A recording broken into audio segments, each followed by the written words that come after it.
Hello all, welcome. Today we will be covering the state secrets privilege in lawsuits between defense contractors and the government. As part of this video, we will cover the audio recording of the case and also cover the decision by the court at the end. In the 1980s, the United States Navy contracted with General Dynamics Corporation and Boeing to develop the A-12 Avenger, a stealth aircraft intended for carrier-based operations. The program experienced significant cost overruns, technical difficulties, and schedule delays. In 1991, the Secretary of Defense terminated the contract for default, meaning the government blamed the contractors for failing to perform. General Dynamics and Boeing challenged the default termination, arguing that the government had superior knowledge of certain stealth technology requirements that it failed to share, and that this withheld information contributed to the program's failures. The case proceeded through litigation for nearly 2 decades, but the government invoked the state secrets privilege, arguing that the classified stealth technology at the heart of the dispute could not be disclosed in court. Both sides claimed that the secret evidence would support their respective positions. The central question was how courts should resolve a case when the state secrets privilege prevents either side from proving its claims or defenses. Following is the audio recording of the actual court hearing. We'll hear argument first this morning in Case 09-1298, General Dynamics versus United States, and the consolidated case 09-1302, the Boeing Company versus United States. Mr. Phillips. Thank you, Mr. Chief Justice, and may it please the Court. The proposition that petitioners are here challenging is the one adopted or embraced by the Federal Circuit that says that the United States government can declare that certain of its government contracting partners have operated in default, and under those circumstances can reach into the government contractor's pocket, withdraw at the time $1.35 billion of monies that were spent by the United States, but for services that were rendered without question pursuant to the contract, pursuant to the instructions of the United States government, and that when the contractor seeks to defend against the claim that it has engaged in some kind of default conduct, that the government can assert the state secrets privilege and in so doing deprive the contractor of the ability effectively to respond to the government's conclusion.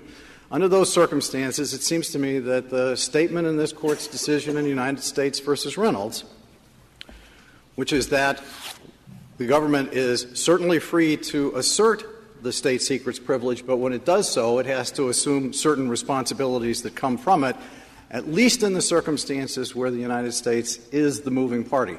Mr. Phillips, when the contractors, when they failed to deliver the first aircraft at the time specified by the contract, their reason was that its costs would far outrun the contract price. And so it sought to reformulate the contract.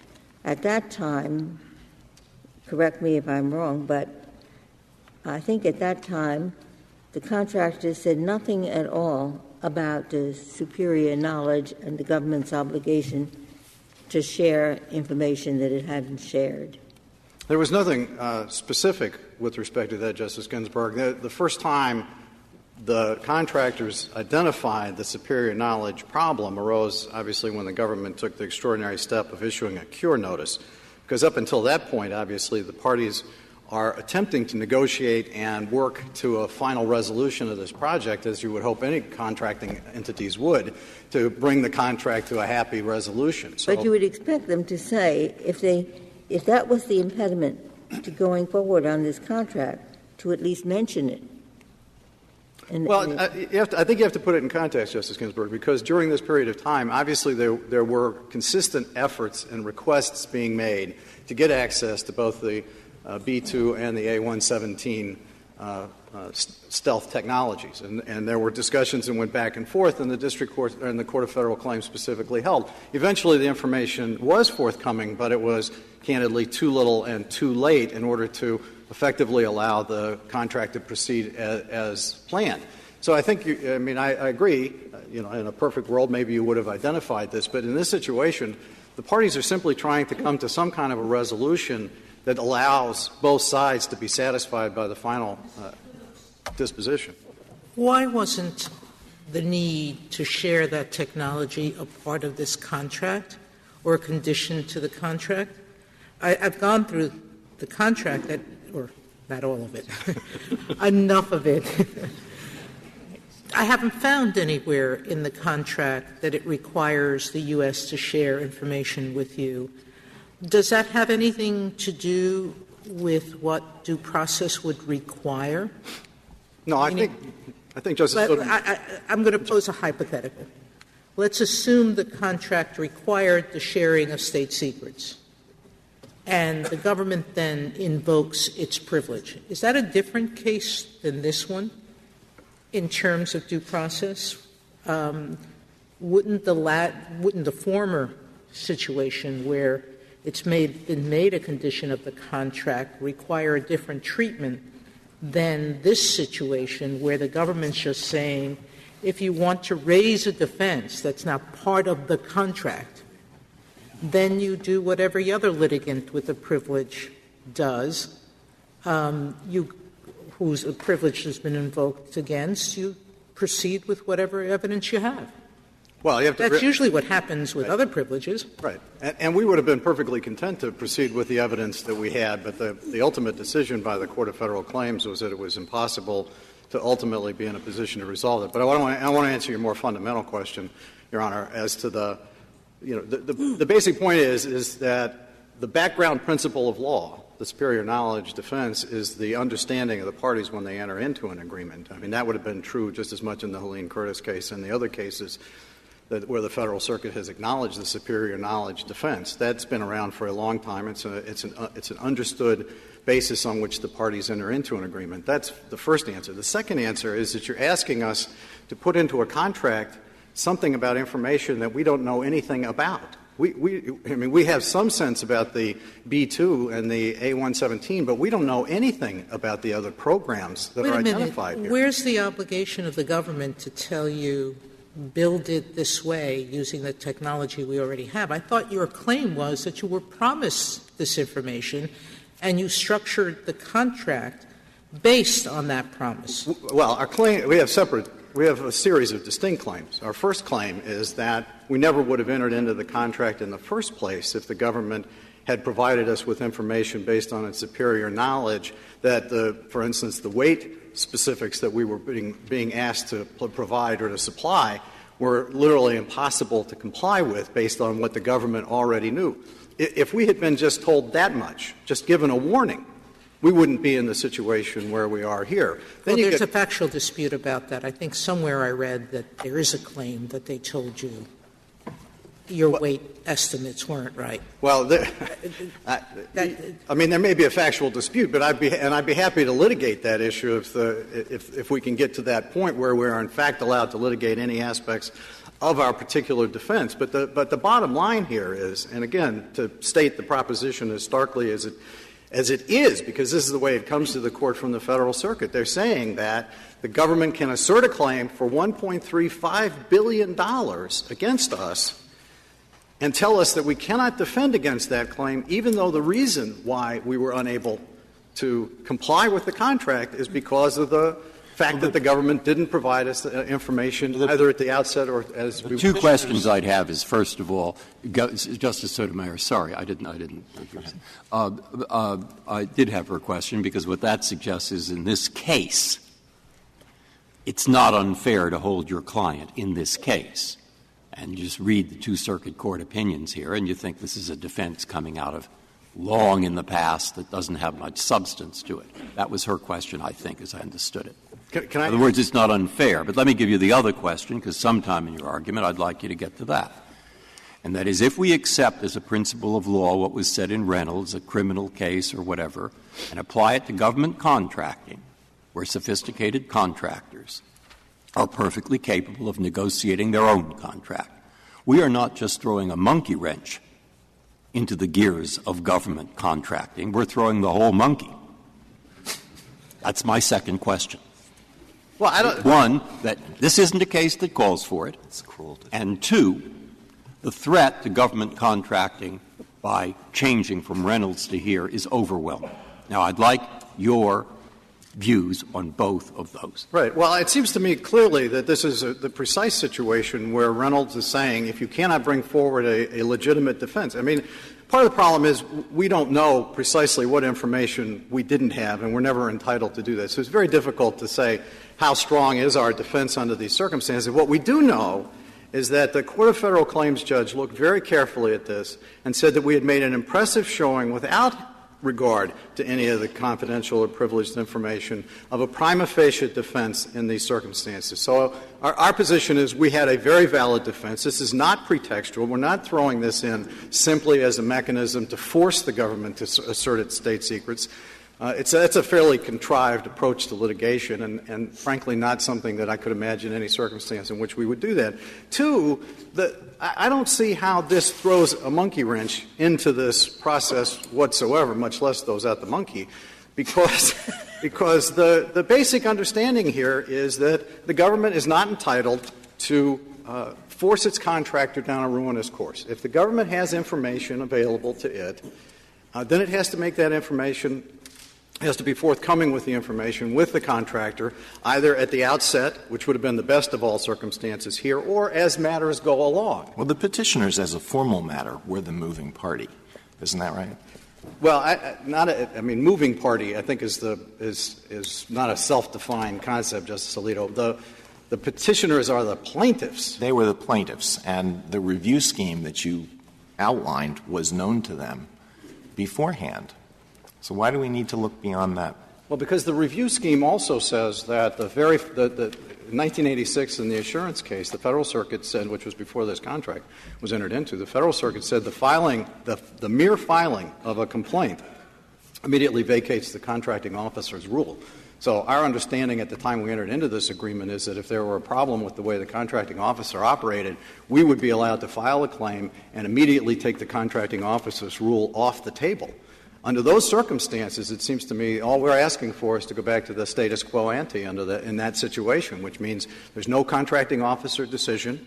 There's no basis on which the government can make a claim for $1.35 billion, now $3 billion. Can you explain that? You referred to it several times now. I thought that was not a progress payment based on completed work. The government says that money was advanced. You had not complied with what was necessary to comply with to get that $1.35 million. They distinguished the $1.35 million that you legitimately received as a progress payment, but this next, they said, you had not fulfilled what you needed to do to get that. Well, what had not happened is that there had not been a final sign-off by the contracting officer approving it and thereby reducing it to a liquidated claim. But that's a vastly different statement than to say, and indeed we have an argument that at least with respect to half of that it had already effectively been approved through a mechanism independent of the contracting officer. But the bottom line here is these were services rendered, actually rendered. This was not some kind of a prepayment for services to be rendered in the future. That's not the nature of this contract. This was for work we had done, for which we had submitted specific claims, and for which the contracting officer had pending before him at the time. And so, what the government says is that it was a payment, and they didn't ultimately get the airplanes that were the ultimate desire of the contract under these circumstances. And that's obviously true because they terminated the contract a year before the airplanes were due to be provided to them. You are here seeking to emerge as the total winner, that is to get from this contract what you would have gotten if it had been successfully completed, including any profit. No, Justice Ginsburg, that's not true. All we're asking for are the remedies that are fully available if you were to convert this from a termination for default into a termination for convenience. And under those circumstances, the government has a wonderful mechanism there. It protects it against the kinds of lost profits, damages that might otherwise be available in a situation where you have a more traditional breach of contract. So all we're asking for is the actual amount of money that we expended that frankly the Court of Federal Claims explicitly found, and at this stage it's unchallenged, although presumably might be litigable at some point, but that these were all reasonable, allowable, and fairly allocable costs to this particular contract. Well, why shouldn't we view this as if it were a dispute between two private contracting parties? And if we did that, perhaps one party would be the moving party with respect to some of the claims, and the other party would be the moving party with respect to the remaining claims. Justice Alito, I think that is precisely how you ought to look at it. And we'd be very comfortable with that, because it's quite clear to me that, except in the hyper-technical way that you articulate because of the way the Contracts Disputes Act plays out, that the government is unquestionably the moving party, the party seeking affirmative relief to be able to take $1.35 billion. I think it's questionable, Mr. Phillips, for this reason. You say that it's an implied term of this contract that the government has a duty to share certain information. And you are seeking to enforce that implied term of the contract. So it seems to me, as to that alleged duty, you are the moving party. You're saying, Court, please enforce this implied term of the contract.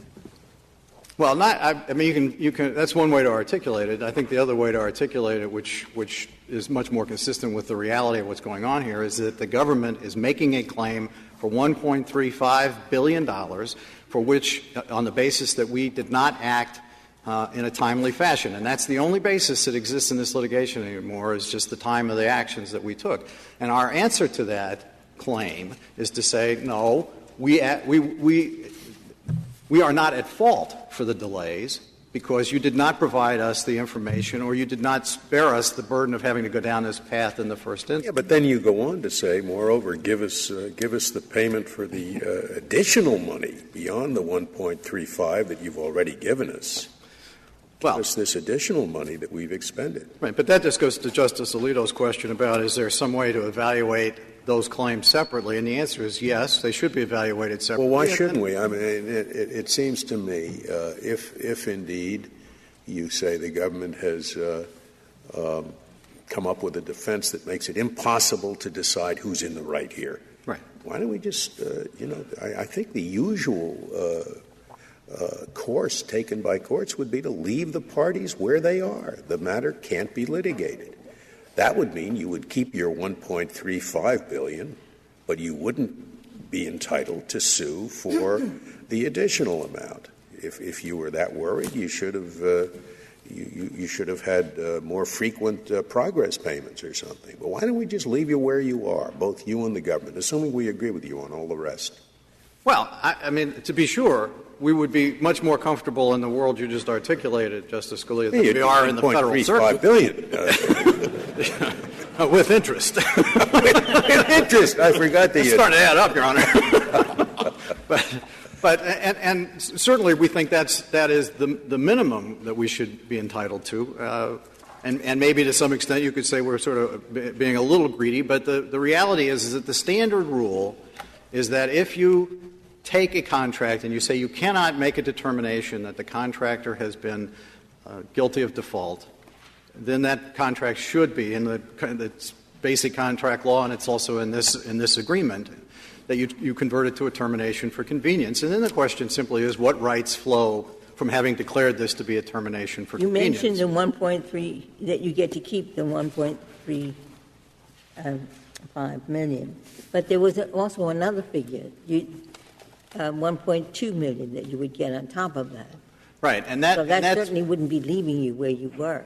Well, no. I mean, actually, what the $1.2 billion was the additional amounts of money that were actually expended by the contractors that were reasonable, allocable, and allowable according to the Court of Federal Claims on this agreement. So and it would be the standard operating procedure. If you have a termination for convenience where the government says, look, we've decided we just don't want to have we don't want these airplanes anymore, so let's just call it off, which the government has the right to do.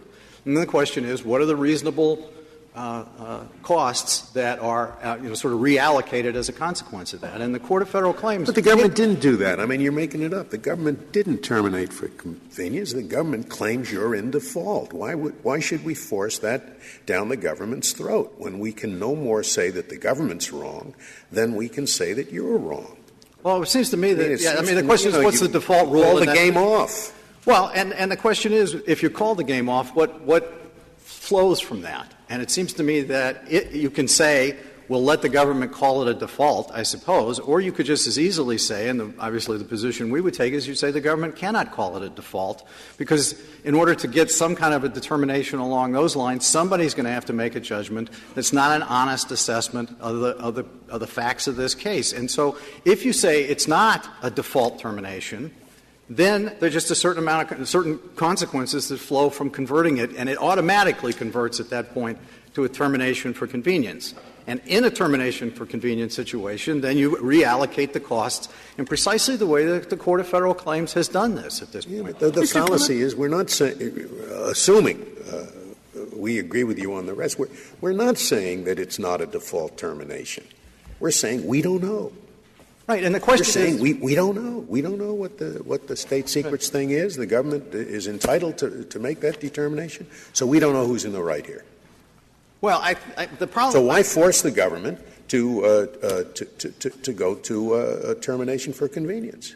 Right. Well, I would think that the more appropriate way to proceed under those circumstances, given that a default termination carries with it a lot of collateral consequences. It exposes you to subsequent problems in the contracting context. It creates the possibility of debarment in future proceedings, that rather than allow a finding that no one can comfortably conclude is the right finding to stay in place and have those collateral consequences flow from it, the more appropriate way to proceed would be to say, look, I can't make a determination in this case that there should be a termination for default, and under those, and so therefore, under the contract, under government contracting principles generally, it automatically converts over to a termination for convenience.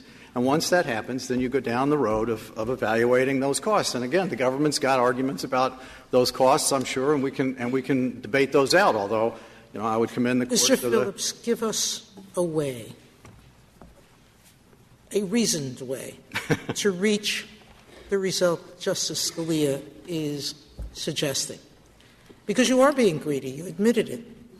The termination termination for convenience carries its own automatic consequences that appear unfair in light of the fact that the litigation of the default termination has been invoked because there is a risk to the United States. So is there a reasoned way to do it, to not impose that unfairness on the government? And if there's not, then explain to me why it's unfair, given that you're two sophisticated contracting parties, to say you entered a contract knowing the government could invoke state secrets.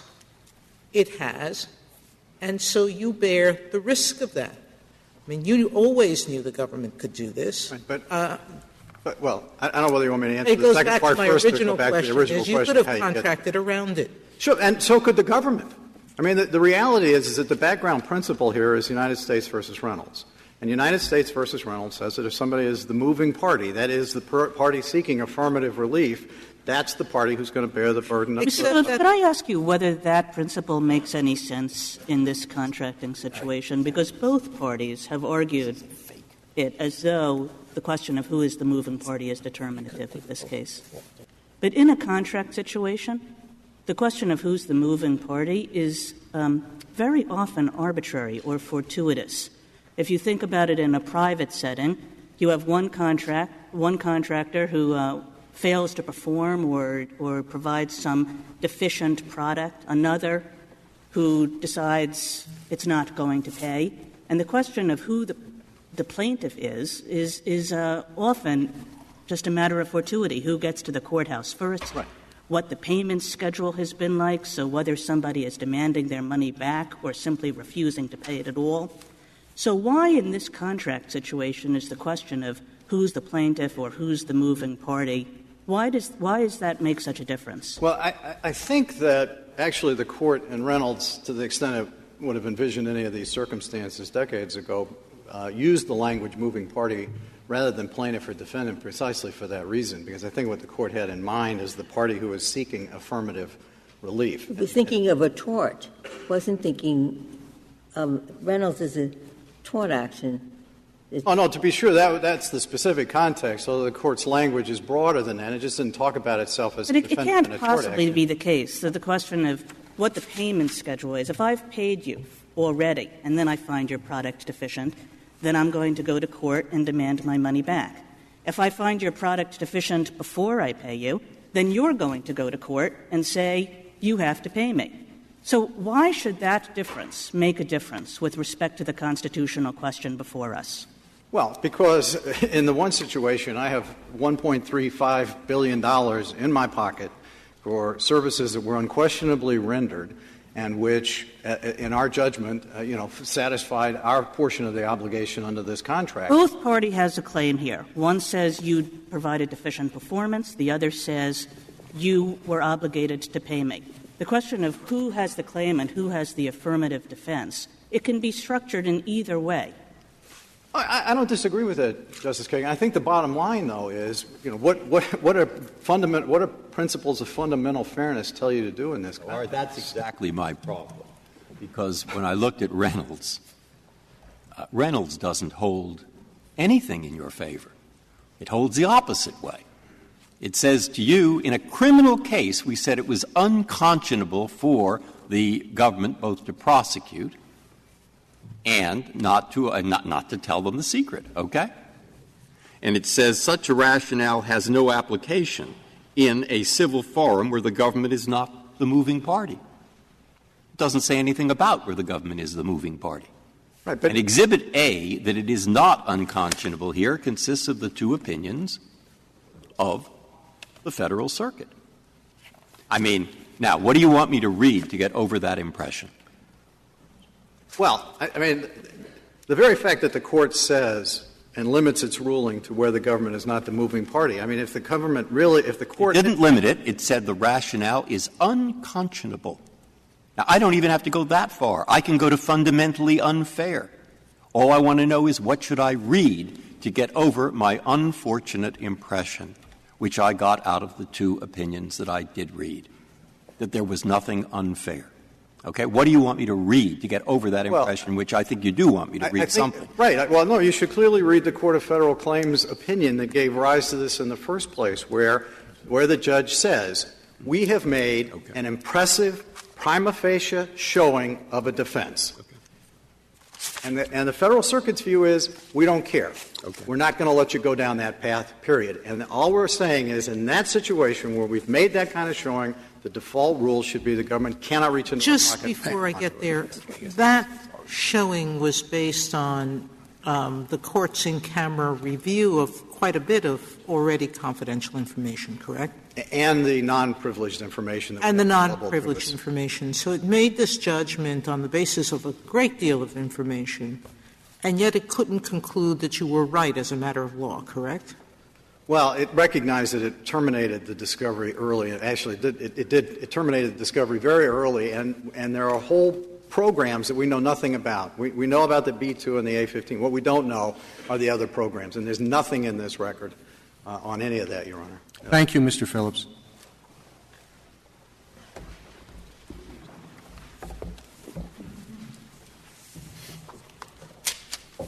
General? Thank you, Mr. Chief Justice, and may it please the Court. Two basic things decide this case. First, the government is not affirmatively invoking the power of the federal court. Only the plaintiffs are. It was Mr. Phillips's clients who 20 years ago walked into the federal court and asked that court to set aside the decision of the contracting officer and to award them over $1 billion in damages. The government, by contrast, simply asked the court to dismiss the federal lawsuit. And second, Reynolds makes clear that the state secrets privilege will be used to bar a claim at most only when the party that is relying on secret information is trying to use the federal court to alter the legal status quo. And we've gotten to this point in the dispute because you say they're at fault, they say you're at fault. Under the state secrets doctrine, we can't resolve that question. Why don't we call the whole thing off?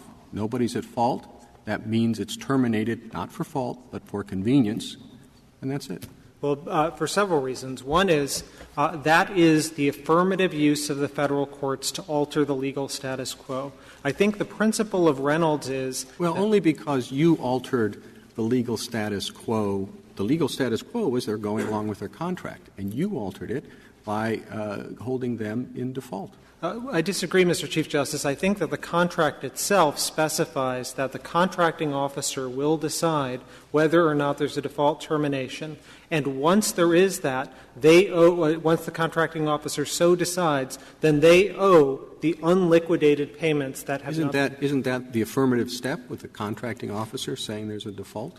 Well, it's certainly an affirmative step under the terms of the contract, but it is not an affirmative step of the Federal court. Our central proposition — It's an affirmative step of the Federal government. He works for you, and he's the one changing the status quo. Undoubtedly the case, and those are the terms under the contract to which they agreed. Our central proposition is that in a world in which the Federal court doesn't know, as Justice Scalia said, who is right and who is wrong on a particular claim, it should stay its hand entirely and get out of the business altogether. It should follow the Hippocratic principle of doing no harm. Am I correct to interpret what you've just said to mean that you think this case should be decided under the basic principle of Reynolds, that the party that seeks the affirmative relief from the court is the party that bears the burden involving the invocation of the state secrets privilege? You're not asking us to adopt a new test applicable in the contract Absolutely. situation. I don't think we need to go there. I do think that there are special arguments available in this case because it is a contract, as Justice Breyer said, of sophisticated parties who ex ante will decide who bears the burden of coming into court and so on. But here I think this is a simple principle that in a world in which the court doesn't know who is right and wrong on the superior knowledge defense, and that's the answer to the question that Justice Sotomayor asked to Mr. Phillips a moment ago about what did the Court of Federal Claims ultimately decide. They didn't decide there was a prima facie case. They said at page 245A, this is the 2001 opinion, we can't know one way or the other. And so I'm interrupting Justice Alito because you answered his question very quickly. It's your position that if we determine you're the moving party, you lose? No, I think — is that what your answer to him? No, which is that he asked you whether we apply Reynolds. You didn't say which part of Reynolds. Are you conceding that if we apply Reynolds and we find you're the moving party, you lose? Oh, absolutely not, Justice Sotomayor. I don't think Reynolds says that if the government is the moving party, it's an automatic loss. I think that's a backup argument that we've advanced in our brief that I think there is no reason whatsoever for the court to — Let's talk about moving party. I don't know that moving party means who comes into court first. I would in the context of a contract dispute, I would say the moving party is the party who is trying to use principles of law to change the contract.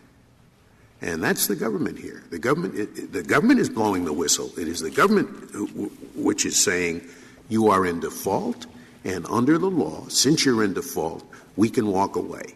And indeed, we can claim the money we've already paid you. That seems to me the moving party in the context of a contract. Justice Scalia, I think it's important to add to your definition using legal principles in a Federal court, because that's, I think, what Reynolds is talking about. There's not some abstract — Reynolds was talking about that because that was the fact situation in Reynolds. But I'm saying that the logic of the matter, when applied to a contract situation such as this, ought to be the party who is blowing the whistle, who is trying to use the law, the one who is asserting that the law requires this result. And then we say, well, we can't tell whether the law requires this result or not.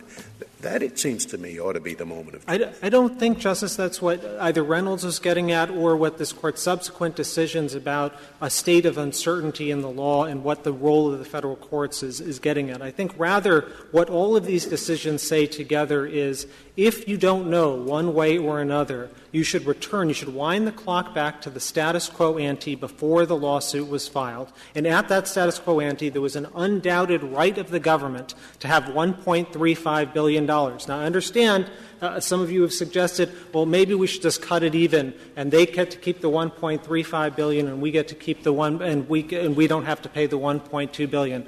I suggest there's no principled way to do that, which is what I think Mr. Phillips's answer ultimately. It wasn't the undoubted right of the government before the lawsuit was filed. It was the undoubted right of the lawsuit only if the contracting officer was correct that there had been a default. If he was wrong about that, it was not the right of the government. Justice Scalia, let me read to you the contract to which they agreed. It's at Joint Appendix page 120 to 21.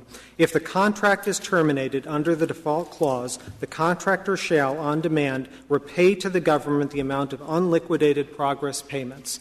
And then what happened as a result of that demand letter that we sent right after the termination for default was they came to us hat in hand and said, please don't take this money from us right now, or banks are going to complain, and so on. And so we entered into a deferment agreement, which is pages joint. I'm sorry, do you want to give the site? Joint Appendix page 342. And it seems to me a very odd notion of due process to say that somehow the fact that we agreed to their deferment creates some entitlement for them to keep the $1.35 billion. I have this question about due process. The components of a due process analysis, it seems to me, are what is reasonable, what's necessary in the case, what's unconscionable. That, it seems to me, is just an extrapolation of what Reynolds says, and I don't know why we don't have that just as a law of the federal common law of contracts. I don't know why we need to elevate this to a due process analysis. I guess I would say two things. One is if you assuming that we apply Reynolds, which right. I think if you were to look to that background common law contract principle, you would look not just to Reynolds but to Tenet and Totten, which I think makes clear that at the time they signed their contract, they were on notice that highly classified information that is the subject of litigation is something that generally can't be litigated in the federal court. And then, if you wanted to think about due process and the overlay of unconscionability or whatever with respect to federal contracts, you would ordinarily assume that the contract itself from highly sophisticated parties would work that out ahead of time. And so if they were concerned about this situation unfolding, they could have written into the contract that they should get certain information, and that if the government invoked the state secrets privilege, it would automatically terminate the contract's default, convert a default termination into a termination for convenience. Well, that just restates the question of what do you do if you apply the Reynolds principle to this case, and they would say, well, you could have put it in your contract too, and I think that's almost a wash. Well, I don't think it comes out as a wash, Justice Kennedy, because I think the contract is undoubtedly clear that in order to challenge the decision of the contracting officer about a default termination, they have to come into federal court and invoke affirmatively, seek affirmative judicial relief from the federal court to change the world. We don't have to do that. Am I right that this contract did specify certain information that the government agreed to give the petitioner? That is correct. Some of that is at Joint Appendix 137 to 140. Mr. Phillips said the reason they couldn't specify this information is they didn't know what it was. Yes.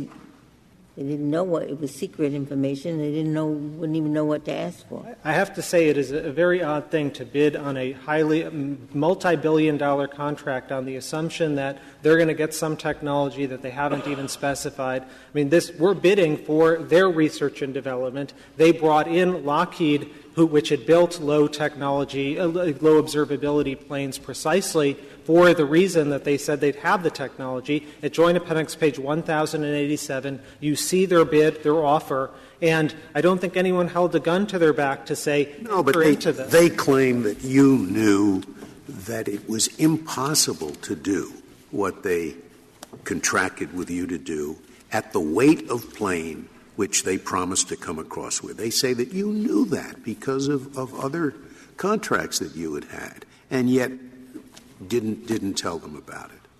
Justice Scalia, let me say two things. First, The impossibility. I don't know whether that's true or not, and we're never going to know it's true because you came in and blew the whistle and said state secrets privilege. Two things. One is that impossibility claim was separately litigated before the Court of Federal Claims, along with 18 other claims of theirs in defense to the $1.35 billion and the rest that we've been talking about. They've had massive opportunities to litigate almost all of their challenges, with the one exception being the superior knowledge aspect of this case. And much of that has taken place in a highly classified environment. The trial's taken place. Are you saying it was not impossible to do it at that weight? I'm saying, well, at the initial weight, we thought it was impossible and warned them as such, and those are the citations in the government's brief. But at the weight contracted for.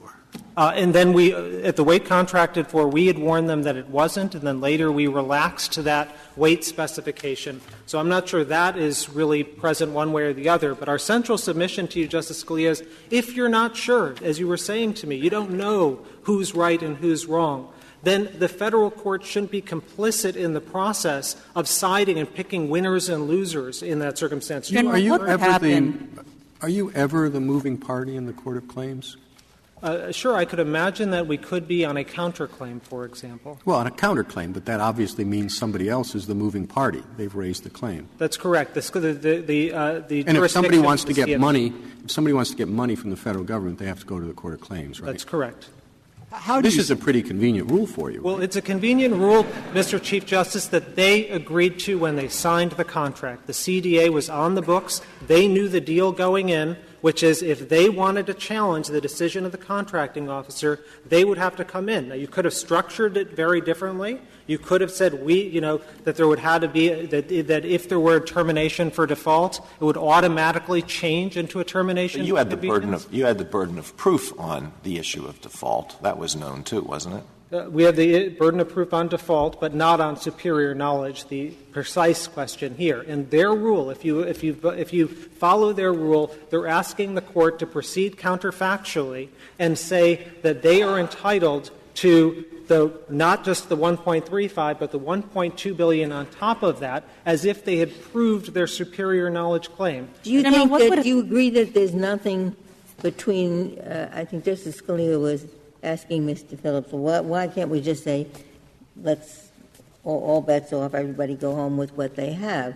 But Mr. Phillips says there are only these two things. There's either default termination or termination for convenience, and nothing in between. Do you agree that that's the world that we're dealing with, those two choices and nothing else? I do agree that's the way the contract is written. It distinguish between those two and distinguish between liquidated payments, as to which the government has no right in the event of a default termination, and we're not seeking that, and unliquidated payments, as to which the government has an absolute right at the moment the contracting officer decides there has been a default termination. I don't care how the contract's written. I mean, if we're going to say that there's been a broken play, that we're not going to try to apply the contract because we can't tell who's in the right and who's in the wrong. It's totally irrelevant what the contract says. You just leave the parties where they are.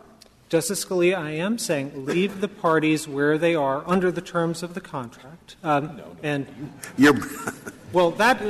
Scalia, I don't think that the federal court should be in the business of micromanaging under the due process clause in a contractual situation with parties that can protect themselves ex ante very easily. I mean, we can do it as a matter of the law of contracts. And when we look at the law of contracts, and Reynolds talked about the moving party at the end. I'm not sure that that phrase either had or has really definable content in our law. It seems to me it's just a question of the burden of persuasion. At one point, the contractor has to proceed. It makes a certain showing, and the government has to go back and forth. And if at some point the person with the burden of persuasion invokes the privilege, then we have to ask whether it's fundamentally fair as a matter of the federal law of contracts.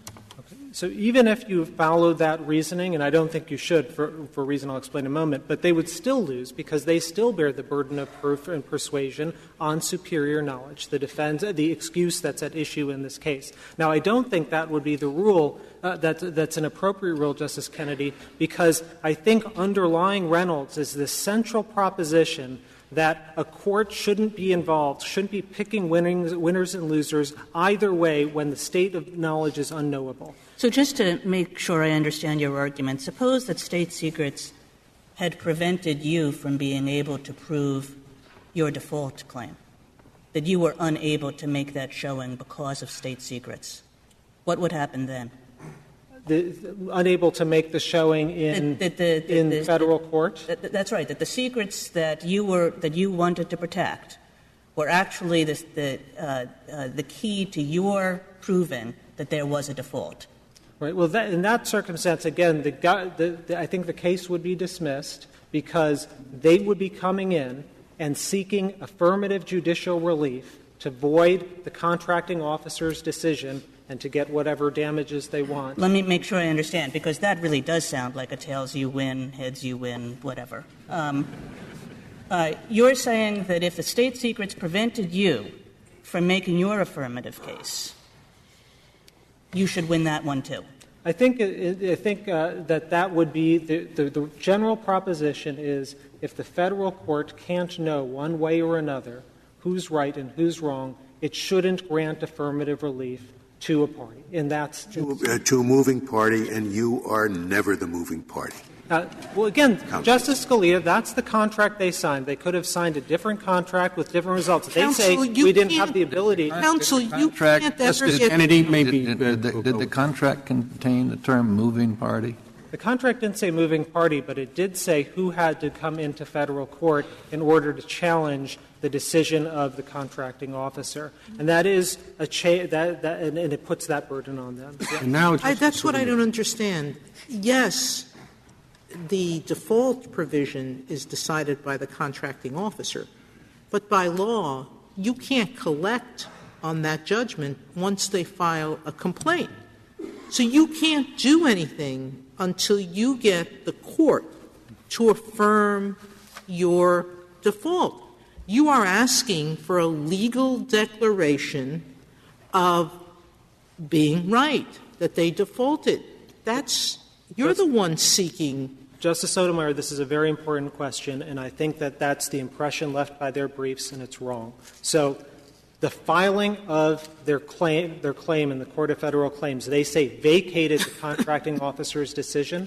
That's wrong under the statute. 605B in the Contracting Disputes Act says that a clause can be put into the contract to continue it in effect and require performance, even if there's an appeal to the Court of Federal Claims. And that provision exists in this very contract. I'm sorry. You're going too fast for me, and I don't think I remember this in your reply brief. Well, I think it is. It's in a footnote of our reply brief, and it cites to 605B. And our claim is that that provision requires — right now we have an absolute entitlement to the $1.35 billion. That is what the contract says. That is what even the deferment agreement says that we've entered into. So we're not asking, Justice Sotomayor, for any affirmative judicial relief at all. We want the court, as it does in state secrets cases such as Tenet, to stay out entirely and say, to deny an audience to this case on the merits. And if you do what Mr. Phillips says, or if you do what Justice Scalia suggested, the kind of compromise option, that is affirmatively using the power of the federal court, granting him relief on a claim that he has not proven. And that is something I see zero precedent for. Granting nobody relief. We're leaving you where you are. Get out of here is what we're saying.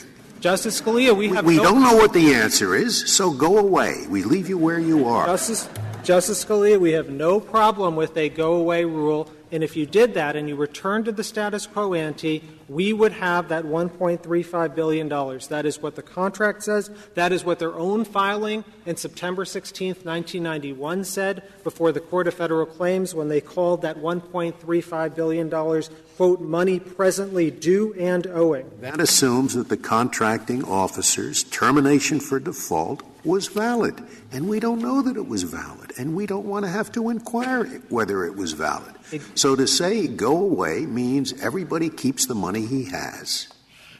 Justice Scalia, that seems to me that is affirmatively using the power of the court to set aside the contracting officer's decision, which is what I think is forbidden by Reynolds. And it would be an odd rule because it's basically a happenstance. If we had just simply insisted on our $1.35 billion at the moment that it was owed to us in February of 1991, we wouldn't even be having this conversation right now. The only reason we're having it is because we acceded to their own request to not take the $1.35 billion right away. And How would you write? You keep saying these are sophisticated parties again. What would the contractual term look like that would avoid this problem? Oh, I think it would be very simple. You could say, in the event the government invokes the state secrets privilege, any termination for default automatically becomes a termination for convenience. That's Do you think your client would ever agree to something like that? Do I think the government would? Yeah. Well, I think if they don't, Mr. Chief Justice, that underscores the problem with their argument, because they are saying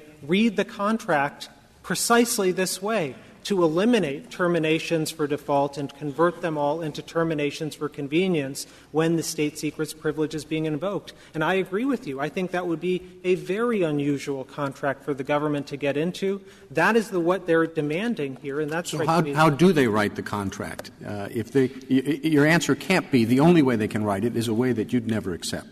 So how do you contract around this problem? Well, I think that there are other ways. There's the possibility that they may demand extra money in exchange for greater risk. There may be some alternative dispute resolution mechanisms available. I don't know, but I would say This wouldn't be a problem in an alternative dispute resolution because that's not a court? Well, it might depend on, you might have it within the military, the equivalent of that in the Tenet versus Doe, you might have panels like the Helms panel. I'm not sure what the precise contractual arrangements would be. I do think that the need for this court to be involved is a lot lower than, say, in the criminal context of Reynolds, because the government here is a repeat player with these contractors. They're not in the business, as our deferment agreement, I think, underscores, of trying to willy-nilly advance the state secrets privilege to undermine and take their money away. Indeed, I think since the 2003 Federal Circuit decision, there have only been a couple of instances at most that I'm aware of in which the government has invoked the state secrets privilege in any sort of contracting action, and nothing like the superior knowledge thing. And since 2009, the government altogether in civil court has invoked the state secrets privilege a whopping 2 times. So it isn't a big practical problem. All right, let me ask. Then I was misimpression. Would you go back to Justice Kennedy's question for a minute? I don't quite see, if you would discuss it a little bit, how you do this as a matter of constitutional law, because the Due Process Clause is tied to fundamental unfairness. And I think the answer has to be, in this kind of circumstance, secret, block or not, it depends. It depends on many things. So would you write this as a matter of constitutional law? Shouldn't it be written as a matter of federal common law of contracts? Shouldn't it be written as an exposition of the superior knowledge doctrine, which seems totally open to it? And or shouldn't it be written as a matter of discovery law, which is what the district judge, who ended up thinking, the court of claims judge, says, gee, I don't really know. I mean, that's how I read it. How would you speak about this for a minute? Sure. Justice Breyer, I think that due process is an ill-fitting concept in this contractual dispute for a couple of reasons. Not just can the sophisticated parties agree ahead of time to other things, but also the whole notion of due process in contracts is odd because the government has waived its sovereign immunity only since 1855. They don't have any freestanding right to come in ab initio and claim fundamental fairness on contracts. I think that is implicit in the Constitution itself, that they don't have that right. And so the question becomes, is there some extra protection the courts should give here akin to the one in Reynolds about criminal defendants and the government using state secrets information? And I think the answer to that is no, because parties can work that out themselves ex ante. And so my answer to you is, I think it was option B, to use the contract as the base and contractual interpretation as the basic rule for decision here. The contract itself specified, and it was done under the shadow of Reynolds and under the shadow of Totten, that specified that they would have to be the moving party. They would have to come in in and challenge the decision of the contracting officer. Well, in the whole law of contracts, you could say, the contracting parties could have put this down, anticipatory breach. We don't need to have rules on that, but the parties could have negotiated. That's not the way the contract law works. Well, I do think that with respect to this and this, thousands and thousands of page contract, I think that this specific set of issues could have been worked out in advance, and I do think was worked out in advance. They knew going in that they bore the burden of walking into court, paying their attorneys and everything else to challenge the decision of the contracting officer, and they also knew at that moment the government had an undoubted right to the unliquidated progress payments. The contract they signed distinguished between liquidated progress payments, as to which the government has no right, and unliquidated payments, as to which default termination automatically gave that to the government. And the argument they're advancing here is, well, let's collapse those two. Let's keep the $1.35 billion because the government hasn't given it to us yet. Why is that unliquidated? I didn't get the distinction between why is the 1.35 unliquidated? Because the contract specified two payment streams. One is the work that they had reviewed and understood and said, the government had said, this is good work, we're going to pay you for it. And other work, which are claims that they have made, but they haven't actually been approved by the government. And I think, Mr. Phillips, I don't think that there's any sort of evidence that or certainly nothing that the courts below found that says that that they had a right to the unliquidated property. What's the other? What's the other 1.25 billion? The 1.2 billion that he's seeking on top of keeping the $1.35 billion is, as I understand it, his extra costs incurred under the contract above and beyond the $4.8 billion that was in the initial contract. General, do you have the citation to that footnote you referred to in the 605B? I can find it later, but it's page 32, and I'd also refer the Court to the Court of Appeals Appendix page 19567, which is the page of the contract itself that incorporates the provision. The provision is FAR 52.233-1H, and it says that it mandates performance and compliance with the contract even when they're in the contracting officer's decision, even when a decision is under appeal. So it is not the case whatsoever that their filing of this claim somehow vacated the contracting officer's decision. The only way that will happen is if this Federal court reverses the Federal Circuit. So your view is that the complaint did not stay their obligation to pay you? That provision required them to pay you? That's correct. The unliquidated sums. That's right. At that moment, they had to pay. They knew that, and they, in fact, sent a bank letter and so on. This is Joint Appendix 329, saying, please don't do that. And then we entered into a deferment agreement. But we have an absolute right to that money right now, regardless of what we don't need an affirmative decision from this Court in order to get that money. We're asking the Court to simply stay its hand and follow the Hippocratic principle of doing no harm in a world in which the Court can't decide who's right and who's wrong. If you're right about that, you're the government's absolute right. Could you withhold it from other contracts of these contractors? That's absolutely right. The Federal rules and the Contract Disputes Act provide us an offset so that we don't have to actually seek the $1.35 billion from their coffers, as he colorfully called it, reaching into. We can just offset it against future contracts, and the Federal courts would be out of the business altogether about that $1.35 billion. So you get the extra money without having to go to court, because then they'd have to go to court and challenge your offset. And again, Mr. Chief Justice, that's the contract to which they signed. Thank you. Thank you, General. Mr. Phillips, you have 3 minutes remaining. Thank you, Mr. Chief Justice. Justice Kennedy, I think the answer to your question is that this case can properly be decided on federal common law principles, and indeed I would ask the Court to apply those contract principles in this context to which is on the Joint Appendix on page 209. General Katyal focuses on what happens when the contracting officer takes some action. What he leaves out is the following sentence: the contractor shall have the right of appeal under the Disputes Clause from any determination by the contracting officer. And while the General spends an awful lot of time talking about what do you do in the Article III context, the Contracting Disputes Act specifically allows us to go to a Board of Contract Appeals, which is not an Article III institution.